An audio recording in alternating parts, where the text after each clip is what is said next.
Brand Manager for RetirementHomes.com. Welcome to our January webinar. We are North America's leading online sales and marketing solutions provider, including our housing directory, our online library, and e-newsletters. We also offer, free of charge to senior living communities, the top experts in senior living every month who will share their knowledge in the fields of marketing, research, sales, and related areas in webinars such as the one you're about to hear. This month, we present Lisa Cini, President and CEO of Mosaic Design Studio in Columbus, Ohio. Lisa's presentation, Designing Your Community to Turn Tours into Move-ins, will teach how senior living communities how they can get more move-ins from their tours and open houses. There will be a Q&A session at the end of the presentation. If you would like a question answered, raise your hand in the toolbar to the right, type in your question, and time permitting, it will be answered at the end of the session. And of course, you are also welcome to ask a question anytime during the presentation. And now here's Lisa. Hi, everyone. Well, thank you for joining me today. I hope you're as excited about this as I am. We're going to give you a bunch of great hints and some substantial information about how to turn tours into move-ins.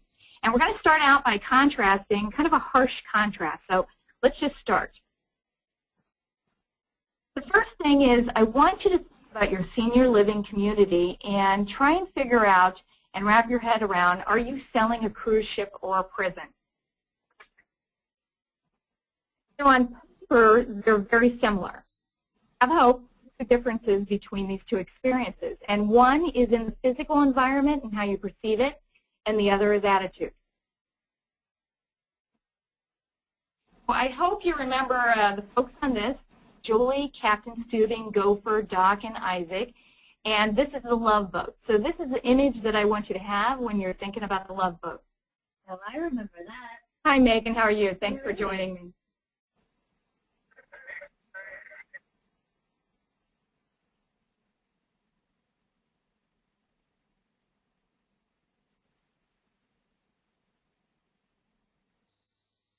So I hope that brought back a lot of good memories for you, those of you that might have grown up, you know, watching The Love Boat or Fantasy Island or something like that.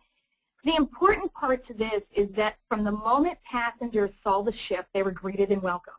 The entire purpose of the ship was to create a wonderful, exciting, you know, environment and experience for their guests. And they always had everything that you would ever need, even a ship's doctor and a purser and just anything that you were going to need to have fun while you're in this contained environment.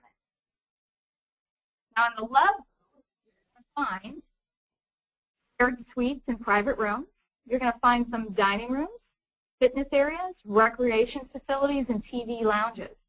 Now, in great contrast, then you're going to find shared suites, rooms, dining rooms, fitness areas, recreation facilities, and TV lounges. And you might have picked up on my sarcasm a little bit there, because in contrast, you know, they weren't. Basically, there is no different when you start to check off the boxes as to what a prison has and a cruise ship has. And they're both locked down. You know, once somebody's on a cruise ship, until they dock, you're not getting it off, and the same is true for a prison. Now, both the cruise ship and the prison have rooms. Up at the top left, we've got a photograph of, you know, where inmates will stay. And then right down below that, we have a resident room. And then the top right, we have some fitness that the prisoners or the inmates might use. And then at the bottom right, we have a fitness area in a senior living home. Also physical differences in the environment when it comes to dining. And this is actually a photograph in a senior living home that shows a dining environment in memory care. And then next we have a dining hall in a prison, a little bit more massive in the amount of people. You're also going to notice that they're eating off of trays, and some senior living homes still use the tray component, and you know, it's not a positive thing.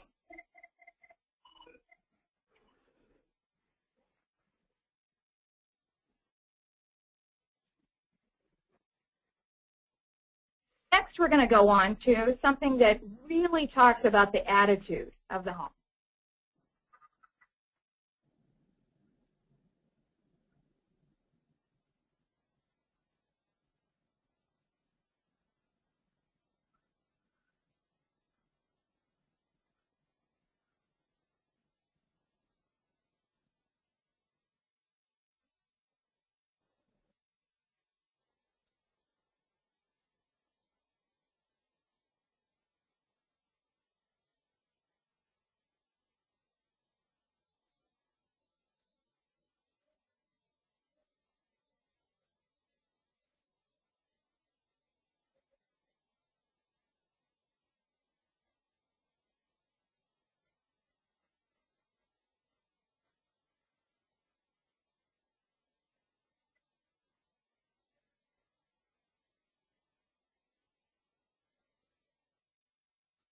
Now, some of you may or may not remember that, but that's Beauty and the Beast. And the difference and why I put this in is, as you might remember, Belle was imprisoned by the Beast. But in this video, it just goes to show how attitude changes everything. I mean, she really felt like an honored guest. And the servants there we're talking about, they're here to serve you. No one's grumpy or complaining. And we liken that to kind of how you feel if you've ever traveled to Italy. Their hospitality is fantastic, and it generally centers around mealtime. An honored guest should always be welcomed with food and treats to make them feel special and comfortable. And I'm not sure how you do your tours, but food needs to be a critical component. When people feel fed, they let down their barriers quite a bit, and they also engage in a dialogue of trust. When you trust somebody, you're eating their food, you're breaking bread. It's just the best way to start about an engagement with a relationship. In contrast, attitude differences in One Flew Over the Cuckoo's Nest, and you might notice Jack Nicholson over there in the little image there that says attitude is a magnet. You know, what you think is what you attract. We find that often, you know, the attitude of staff or marketing really emanates out. And if you're happy and you're proud of your home and you express that and you have great hospitality, you're going to attract these fantastic residents. Wow, that's interesting, Lisa. Does that mean that basically the staff attitude is everything? No, actually, that's a great point. Something that we often forget is resident attitude. Very, very rarely does a potential resident come to a home just jumping for joy and saying, let me in, I'm ready to be here. I mean, it's a little bit different when you're dealing with a whole community situation where it's a buy-in and you're starting out playing golf and that.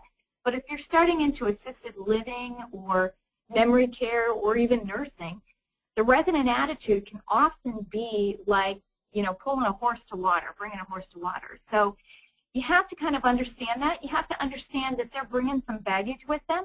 This might not be what they want to do, and you might have to overcompensate for their negative attitude. Because if you've ever experienced something that one person thought was fabulous and another person that experienced the same exact thing thought was horrible, usually it roots back to their prejudice, bias, and their attitude about the situation. And this is really key. And if you don't understand this, it's going to be really hard to turn tours into move-ins. Now next, I don't know whether you've often thought about this, but everybody loves a superhero. And making a potential resident feel like you are theirs is key to them trusting you and changing their attitude. You're basically going to give them the strength, you're going to take care of them, you're going to get them out of situations, and do it all with a positive attitude. You know, Superman's not grumpy walking around complaining that he has to save the world. This is what he lives for. This is his purpose in life. Definitely, I agree. Part of turning tours into move-ins results in the physical environment. And we try to design around something called soul space. I'm not sure if anyone's ever heard of soul space before, but Lance Secretan coined that, and it's essentially any kind of space that you can relax and enjoy yourself in. Most folks can't put their finger on what that space is, but they know when it's good. They're drawn to it. It has positive energy. It might be your favorite restaurant or the corner of the bookshop or somebody's living room that you always enjoy when you're going to the party.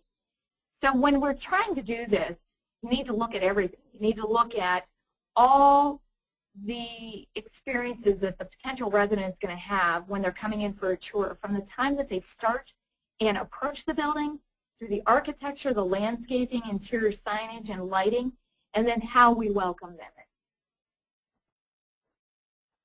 in. In contrast, a space that I think everybody could agree doesn't have soul space would be the prison Alcatraz. It's closed now, but here's a little bit image of it. And quite honestly, if the prison wasn't on there, I could see this as a great resort space. It's not necessarily that the island had some sort of lack of soul or evil to it. It was more how it was addressed in the attitude of the guards, in the physical environment. And the reason why I bring this up, and you might be reading the slide down below, is that it's not always what you think it is. Part of this is attitude. You know, Alcatraz was the first prison with hot water showers, and it was so inmates couldn't acclimate themselves to the cold water and try and escape. So they actually gave them hot water when there might have been folks living in San Francisco without it.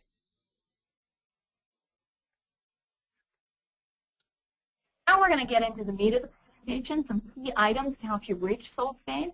What I'm going to do now is I'm going to go through some do's and don'ts on various items. So we're going to start with the exterior. When you approach a building, it's absolutely critical that you make the signage clear and concise, that there's proper landscaping, that it's high enough for folks to see when they're driving past, that it's prior to where they need to make a turn.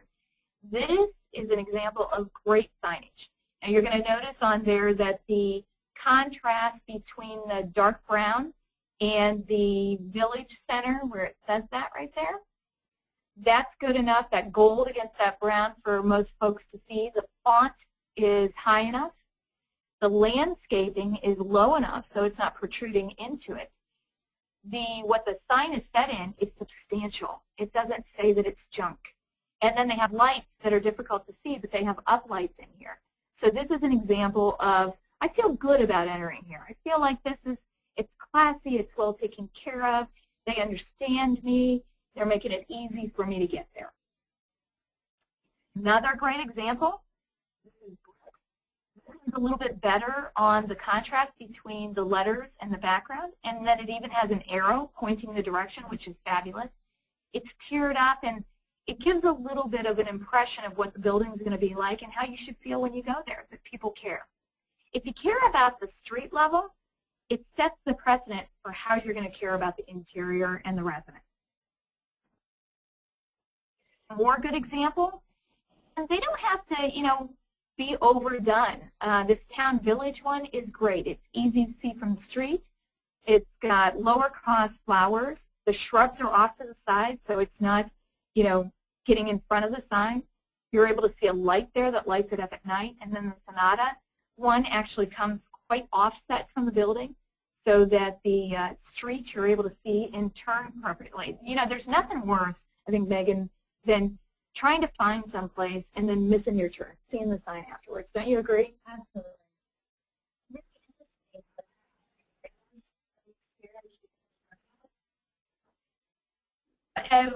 Finish up on the there are a lot of landscaping things that we'll go through. Some other don't examples are this one right here with a white horse has a good contrast, but someone has planted a plant that makes it very difficult to see even what it is or where it's at. Another one that doesn't work very well, you'll notice the contrast between the letters and the back is very difficult even in this. And then the landscaping just looks like they kind of gave up or didn't have enough money or don't have a good sense of design, quite frankly. Now we'll move into the important factors that ties into landscaping in its exterior lighting. I don't know if any of you have watched a bunch of movies, but you might notice or driven through great neighborhoods. But great neighborhoods have great landscaping and great lighting. It draws you in. It makes you feel warm. And it's that warm yellow lighting that really takes hold of you and makes you want to be there. It gives you warm and fuzzy versus the fluorescent white lights. So this just draws me in and says, hey, there's a lot of life there. Here's another example. Yellow lets me see underneath and shows me where I'm supposed to be. You have a nice porte-cochere and then the palm trees around it. And it really depends on kind of your environment of where you're at, you know, in North America or around the world, what type of plants you can have, how the lighting is. Taking into consideration, too, that you can't have lights that shine into resident spaces and keep them up all night. Next, we're going to move into some of the exterior landscaping that a resident region. So this, you might have guessed, is a don't. Some of the things that we have here is the grass really isn't filled in, and it's not well kept. The fence looks old and battered and a hodgepodge. You've got some uneven pavers there, and I'm really not seeing any kind of flowers or interest in any of this. In contrast, an interior courtyard, which has just a ton of great things going on around it. You have different types of floor materials that are safe, and going from a brick to a regular concrete. You have stand-up gardens, so it's easy for residents to use if they want to garden herbs or flowers. We have pergolas that provide shelter, trees of all different kinds, uplighting, and even some secure gates to kind of pardon off different types of neighborhoods to allow everyone to roam freely in the area that they're allowed to. Another great example, this one is unique in that it puts a pond in here, which is fantastic. And you're going to notice how there's a subtle barrier, but it's enough so that you're not going to see a resident stumbling into that. But this is someplace I would want to hang out. You know, you've even got the umbrellas with the red color that's providing a little bit of punch. You've got large different flowering events. You've got trees. You've got a nice fence which acts as a handrail. It's just lovely. It's someplace that people would enjoy being. Next, we're going to move on to a covered entrance. Always is this done. I can tell you that any place with weather, this is critical. And if you're designing a new home, this is something that often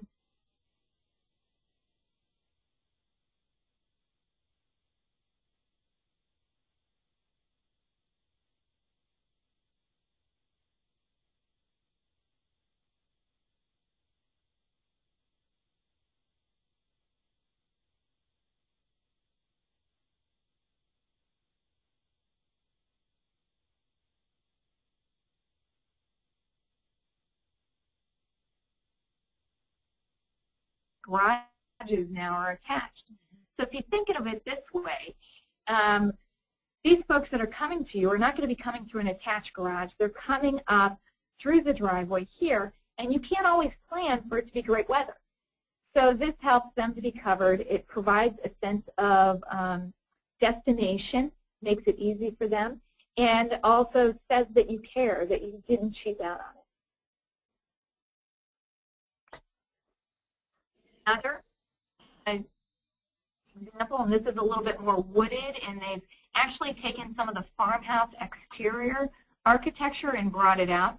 And it really also, one of the things that I didn't bring up before, but it brings the scale of the building down and allows those 2- and 3-story buildings to really start to feel more home-like. Not really cover the exterior. What about the interior? How can reach soul space there? Fantastic. So I don't know if you guys recognize this lady or not, but this is from One Flew Over the Cuckoo's Nest again. And one of the, I think, worst things that you can do is create interior barriers between you and the staff when you're greeting folks. And certainly in a tour space, you don't want to do that. You don't want to have that fishbowl effect. One thing that slider glass does, chicken wire glass, or entrances that are locked that you have to be buzzed into convey is that either the folks on the other side of the glass or the other side of that door are trapped, or that the clientele in the neighborhood is not so great. Kind of like when you go to a gas station in a bad neighborhood, you can't get into the store during the evening hours, you know. You have to just go up to the slider window. Or that the staff really feels superior, or that they can't trust the residents. So alleviating those interior barriers is really key. And in contrast, you need to really accent that with the positive.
Now, you might have recognized that song. That was Bing Crosby and Bette Midler. And I just Hi, think that Lisa.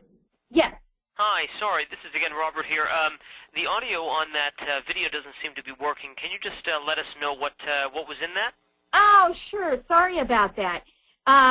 What that was Bing Crosby and Bette Midler, and they were singing Accentuate the Positive. And part of that was that the actual words of the song are spread joy up to the maximum and bring gloom down to the minimum.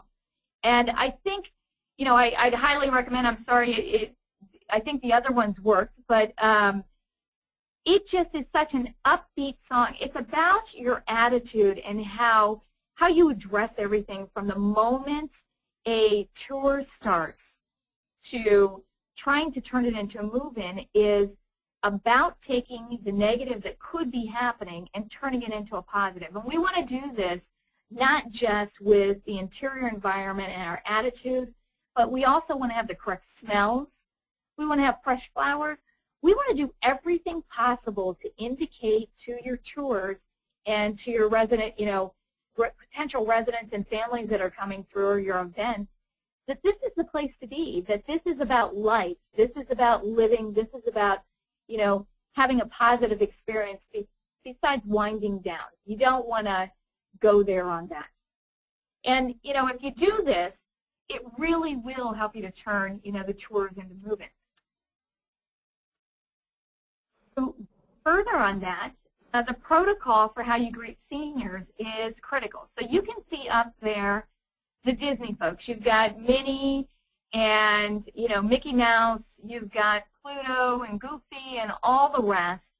And one of the things that's often struck me is that I've entered homes and been on site quite a bit. And someone will come in for a tour, and the receptionist may be getting coffee or doing something, and I'll have to greet the person. You should always have a protocol for walk-ins. If you really want someone to feel as a welcome guest, they should always be greeted. And one of the ways that Disney has trained their folks on this is whether you are Minnie or Mickey Mouse, whether you are on stage performing or you're doing food at one of the food stops or you're picking up trash, everyone knows that they're cast members. You've probably heard this before, but they know how to greet you. They're there to make your experience magical, and they don't blow you off or have the attitude that that's not my job or you are unexpected. It's like everybody there is trying to make you special, and you feel special, like you're the first person that ever walked through Disney, when we know that's not the case. I think that attitude of cast members really helps out. And writing down what the protocol is for how to greet visitors, there's always that thing where, a potential resident tour was supposed to show up at 1:30 and they show up at 1, or something got confused and the marketing person's not there yet, or somebody went to the restroom, or they had to get on a call. So everyone really needs to be able to address that and know the proper way to handle it and not feel disheveled or not have an understanding, and not how to sell and have pride in what they're offering the potential resident. To that point, we're going to go through some kind of key items, and this again relates to soul space. Remember that I talked to you, Megan, about soul space and how it's kind of makes you feel good? Absolutely. Yeah, so when it makes you feel good, it doesn't make you feel like you're in a prison. It doesn't make you feel like you're in the principal's office, and it doesn't make you feel like you're having to ask permission like a little kid. So there's a couple things here. Is one, when you have to be buzzed in to a place during normal business hours, that makes you feel like it's a prison. And you have to go through multiple sets of doors, and I have, a prison cell, and then I have the door on the front. The door is much nicer in the senior living, that green. But when you have to go through multiple secure doors, and I'm not saying maybe not during the evening that you need to have that, but multiple secured doors just to get into a home, it's a little bit of cause for concern. In memory care, it's a little bit different. The next slide is the key, and this is the dreaded restroom key. I can't tell you how many homes that I walk into where I have to ask for permission, like a little kid going to the teacher in grade school, for the key to the bathroom. and quite often they're not pretty keys. The image that I have here is better than a lot of the times what the keys are. The staff will often put something huge and clunky on them so that they don't get lost and that people remember to bring it back. But it's very embarrassing for someone to not only acknowledge that they need to go to the restroom and ask permission for that, but then also to be handed a key and then have to bring it back. So that whole protocol, if you're trying to tell somebody that this is a wonderful home, I don't know about you, but I don't hand out keys at my house when my guests need to use the restroom. And I think that whole thing, it might sound simple and not like a design element, but I'll tell you it's a huge one. And if you do need to have them locked for some reason, I would ask you why.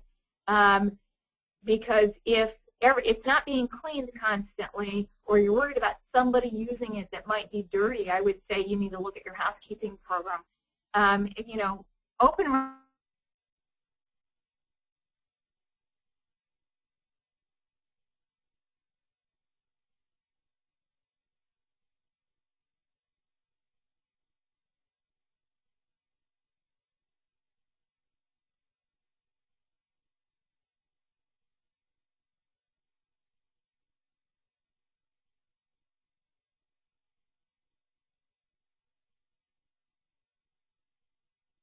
oh, it's not time for activities, it often makes me question whether they really have them or not, or what type of activities are going on. So activities really need to be out in the open. They need to create energy. I liken it to a restaurant, and when you go to a restaurant and there's hardly any cars parked there, I typically don't want to go there. You know, I want some place that might not have as much space, but has a lot of activity and energy. I think that helps to really become magnetic for folks. Here's another example of where activities, now in this pub, they actually don't serve beer, but they have root beer on tap. They have sports games that they show here, and then they have live entertainment twice a week, and anyone from the outside is able to come in, and it's just wonderful. And you're going to notice that, you know, this is not a space that's going to have room for everybody. So it's first come, first serve, and it really creates an energy around it. You know, the folks that want to be there for the entertainment, they get down there just like getting your, you know, favorite table at the pub or the bar. So that's great. I've heard a lot about model rooms. Do you have any information? Oh, yeah. The things that's kind of often left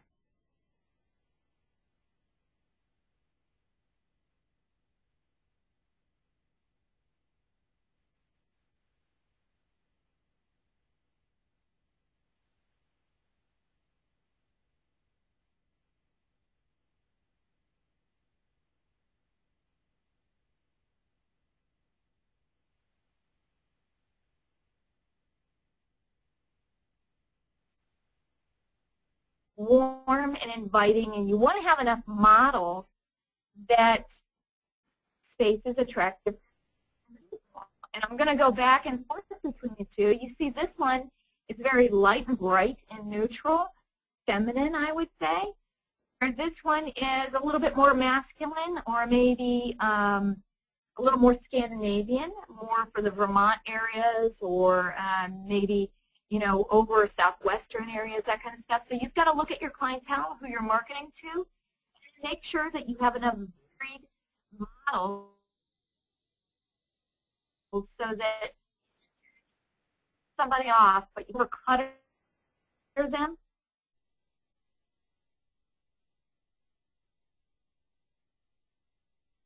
You don't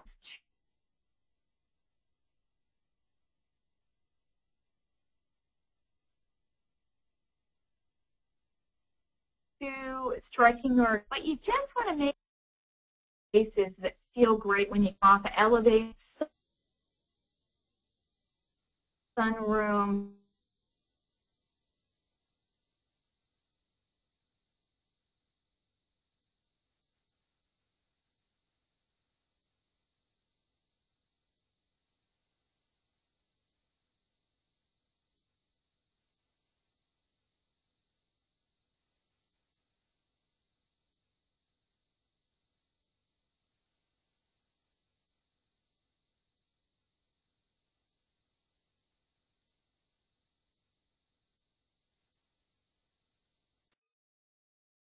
Have an immigrant background. They could be from the Southwest, from the East Coast, California, all over.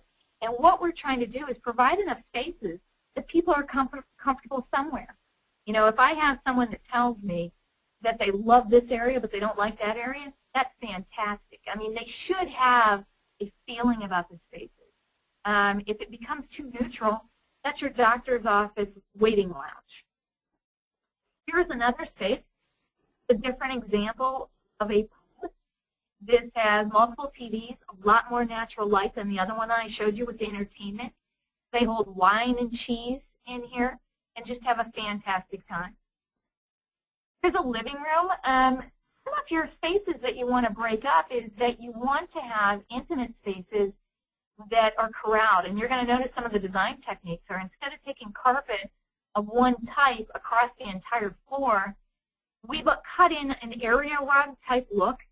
And then we have a fireplace, some low bookcases, and a TV on one side and a reading area on the other with artwork. We've changed the walls and weighted them so that below the chair rail or handrail, it's darker, and above it's a little bit lighter. And then there's great lighting and personality.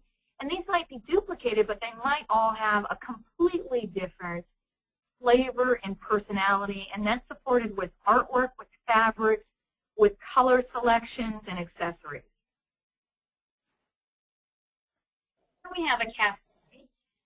This is kind of one of the newest things that we see happening that is just fantastic for tours.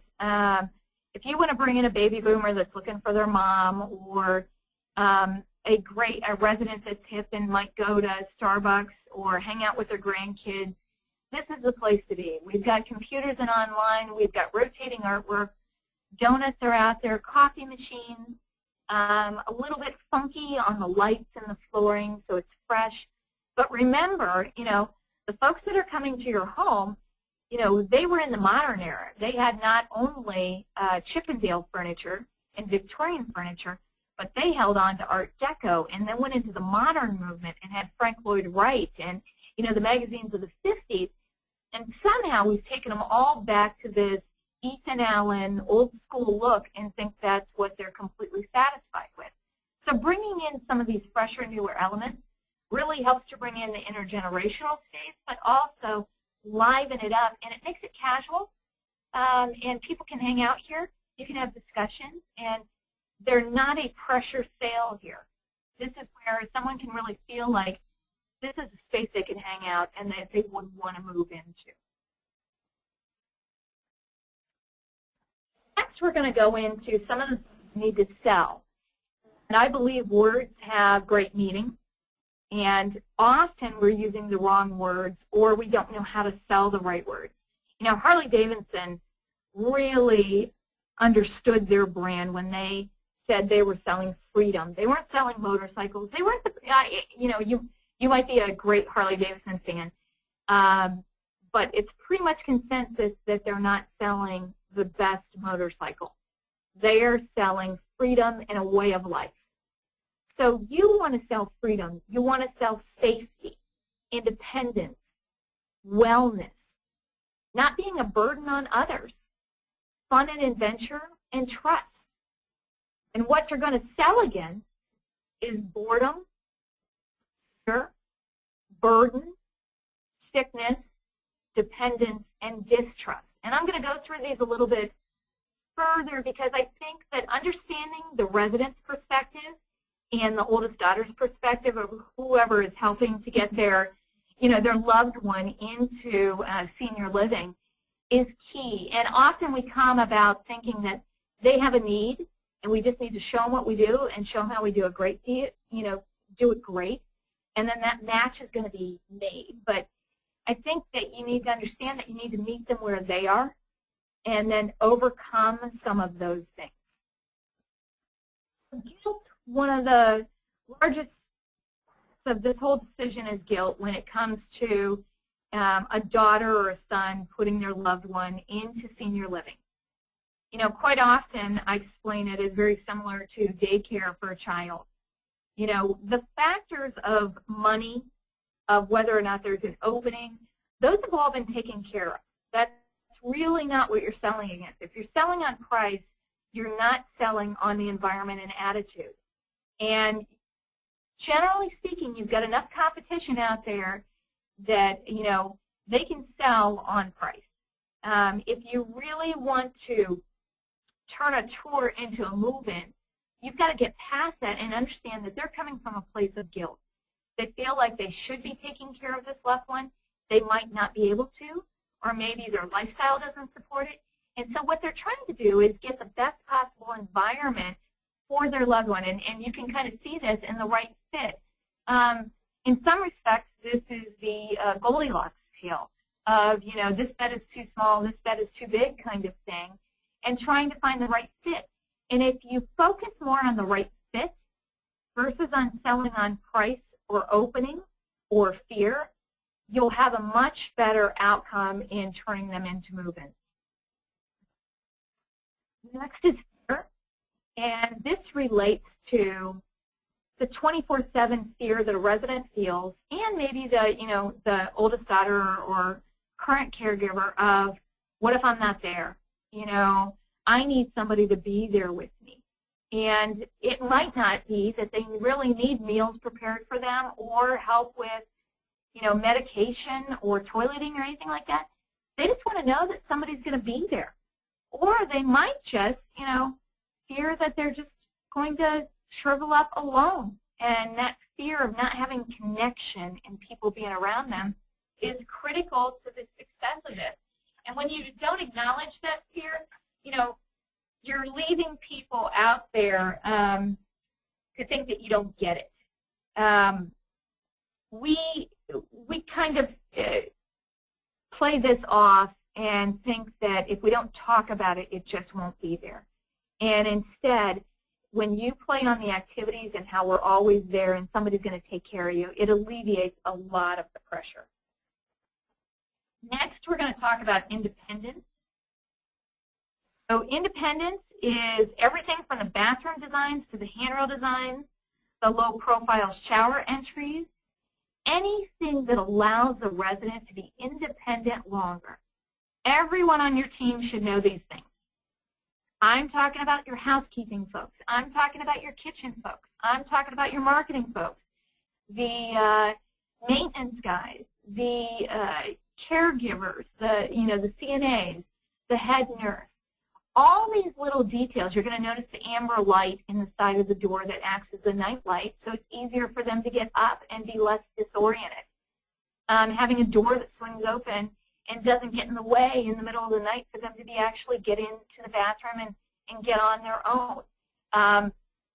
Being able to have furniture that fits their needs or ADA accessible for them to grow into the space so they constantly don't have to move. Now, interestingly enough, Pfizer just recently did a study. It was actually a survey, and they said that when they were talking to people about ages, and it was a wide range of seniors, that one of their most surprising results was that Americans were more afraid of living in pain or losing independence than dying. So only 7% listed dying as their biggest fear, which I think that goes to show that you've really got to sell this a different way and understand where they're coming from. I think we often think that it's not as big of a deal as it is.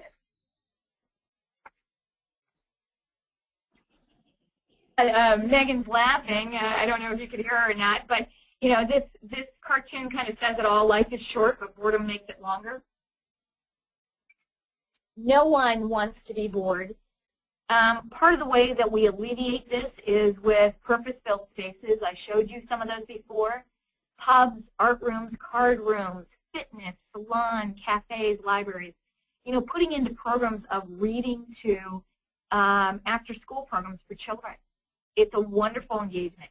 Some of the art programs that I'm seeing around the country are world class. I mean, I would buy the resident artwork. They're phenomenal. Card clubs, if you have a good following on them, somebody better not take over that room for anything else because there's going to be a holy revolt on it. So, when you're doing those types of things and you have purpose-built space and people don't feel bored, time goes fast and they often, the space feels better and looks better. Attitudes are better. And when people are lively and attitudes are better, It's a lot easier to get a move-in from a tour when they're seeing those kind of joyous occasions, laughter, kidding, movement, that type of thing. There's a quote that I have down at the bottom that the two enemies of human happiness are pain and boredom. And I think we often forget that. We have rockers on the front porch, which, while they look nice, I'm not sure what imagery that sends to us, is that this is it, this is your life experience. You're going to sit on the front porch and rock your life away looking at everybody else have life. I think I'd rather see a bus tour and some of those outdoor areas that are really engaging. Next, we're going to move on to distrust. And you might think that I'm going to talk about distrust of senior living and caregivers and bad ratings, and we've all seen the, horrific pictures of ulcers and different things like that. But that's not what I'm going to focus on here. The distrust I'm focusing on is those little things in the back of your mind that the resident's going to have is, did I leave the stove on? Did I remember to take my blood pressure pill this morning? When you're questioning yourself on every little item, it's no way to live. You need to sell senior living as having their own personal assistant and chef. I mean, this is taking it to the next level, not that they actually need it as much as this is a service being provided so it frees them up to enjoy themselves. I mean, I absolutely love this cartoon that says, since you have a complete record to my life, could you tell me if I remember to turn the stove off? I think that's fantastic. I think it's one of the huge concerns for a child of a senior going into senior living, and how they deal with those types of things, that mom's still cooking and I came in and the stove was left on for 8 hours and she could have burned the house down, that kind of thing. The other little one in there is distrust is turning what could be paradise into a prison. And I don't know that you got to see some of the other things, but with the sound, but that's exactly it with Belle and the Beast, the Beauty and the Beast. They made her feel that her prison was actually a paradise. And part of it was she didn't have to worry about things, but also how she was entertained and treated an attitude that she was an honored guest. We're going to go to individuality. And I think everybody might recognize these ladies. You might have them at your home, but it's the when I grow old, I will wear purple, and I'm going to wear a red hat. And essentially, what, I'm going to do all the things that I wanted to do that society was holding me back on. And I think there's a wonderful opportunity for us to really let people flaunt their personalities. I was in a home in North Carolina, and they had niched back the doors to the apartments in assisted living and in independent living. And everyone was allowed to decorate their space. And during the holiday seasons, it was like a huge contest. And I loved going through there because people really put on a show, They really had a great time, and they conveyed their personality. And, it doesn't always have to be limited to their apartment.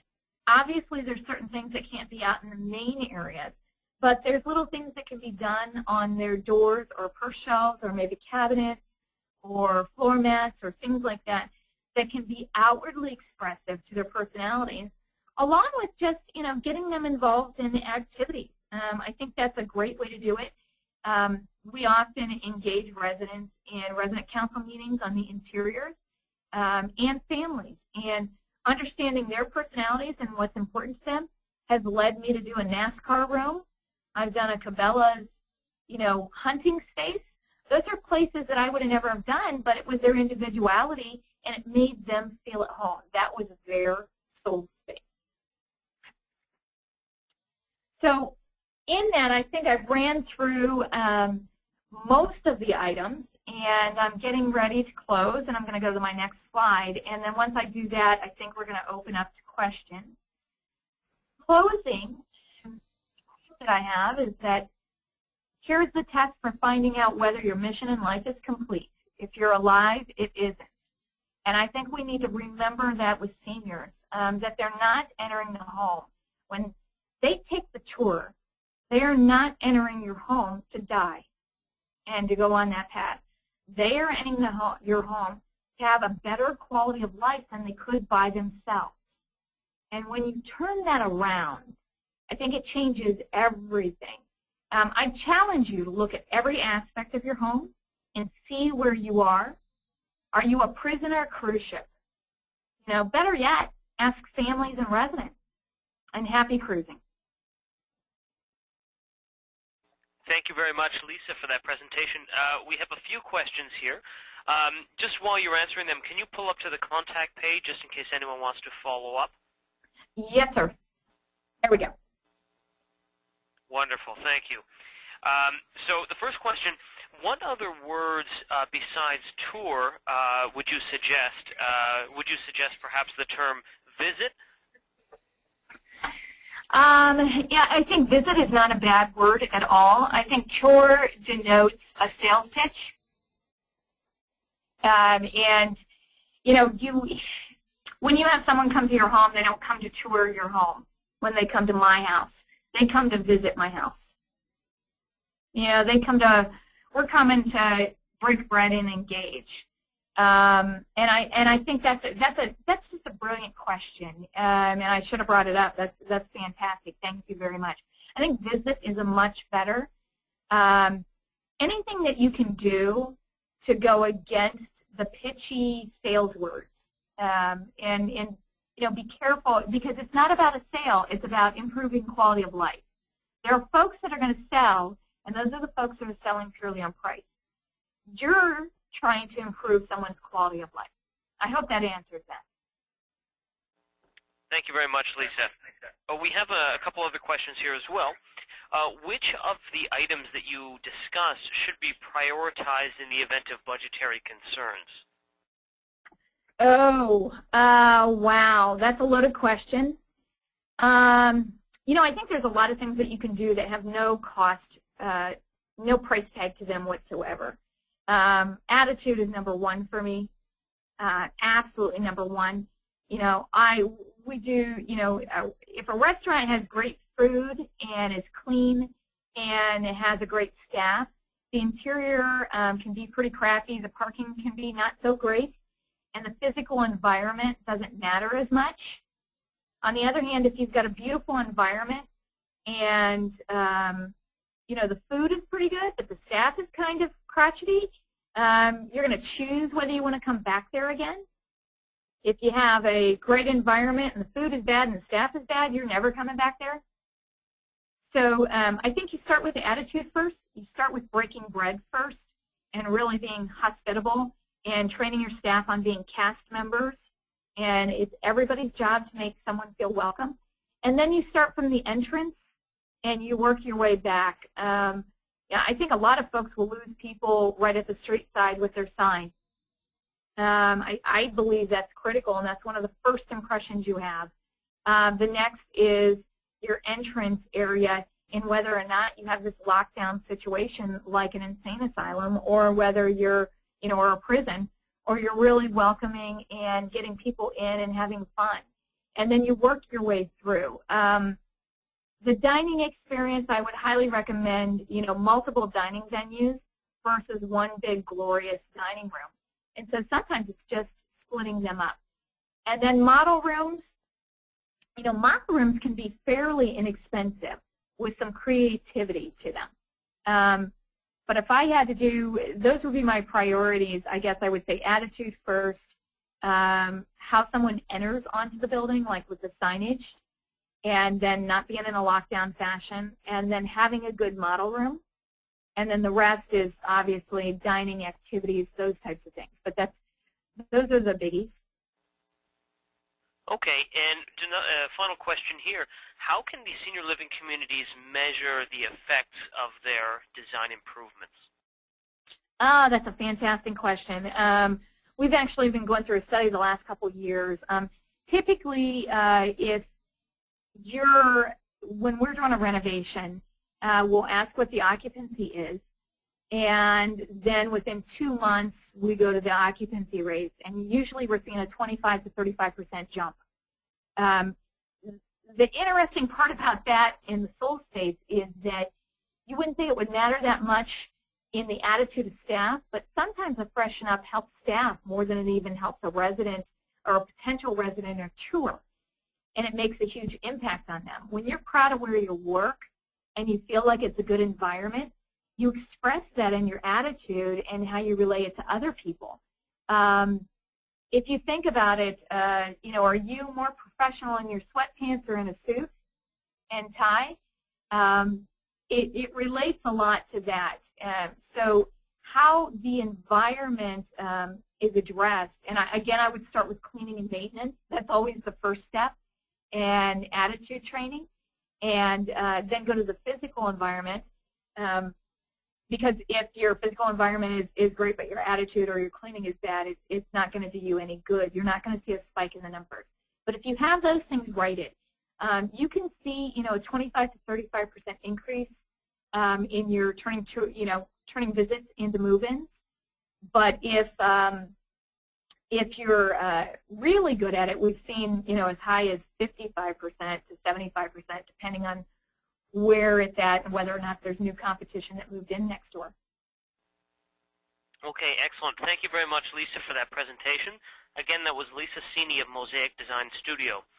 This presentation will be available on our website, retirementhomes.com, as well as at youtube.com/retirementhomes. Next month, mark your calendars for Wednesday, February 20 at 2 p.m. Eastern Time, when we welcome back Patty Cisco of Cisco & Company, who will show you how to use internet marketing to boost move-ins at your senior living community. Check retirementhomes.com for information on that webinar, or contact me at robert@retirementhomes.com for all details. Have a